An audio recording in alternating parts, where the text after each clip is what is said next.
శిష్యులు, ప్రభువా ఇది ఎక్కడ జరుగునని ఆయన అడిగినందుకు ఆయన పీనుగ ఎక్కడ ఉన్నదో అక్కడ పక్షిరాజులు పోగవునని వారితో చెప్పను.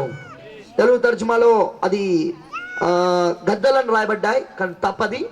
గద్దలు అనగా వల్చర్స్, వల్చర్స్ కాదు, ఈగల్స్. ఈగల్స్ అనగా పక్షిరాజులు అయి ఉన్నది. పీనుగ ఎక్కడ ఉన్నదో అక్కడ పక్షిరాజులు పోగవునని వారితో చెప్పను. దేవుడి వాక్యం దీవించును గాక. చిన్న ప్రార్థన చేసుకుందాం.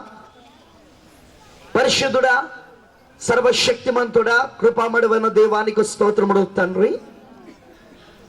ఈ మొదటి రాత్రి కూటములోనికి నీవు మమ్మల్ని నడిపించినందుకు నీకు కృతజ్ఞతాస్తుతులు చెల్లిస్తున్నాం.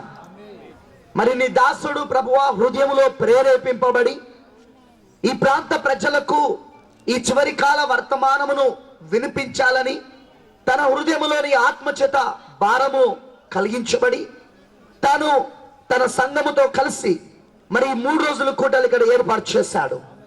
ప్రభువా మరి రాత్రి మొట్టమొదటి కూటములోనికి మమ్మల్ందరూ నడిపించినందుకు వందనాలు. ఇప్పటి వరకు నేను పాటల ద్వారా మేము మహిమపరిచాము. మా స్తుతుల సింహాసనం పైన నీవు ఇప్పుడు ఆసీనుడవై ఉన్నావని మేము నమ్ముచున్నాము దేవా. మరి రాత్రుడు మా మధ్యలోనే ఉన్నావని కూడా మేము విశ్వసిస్తున్నాము.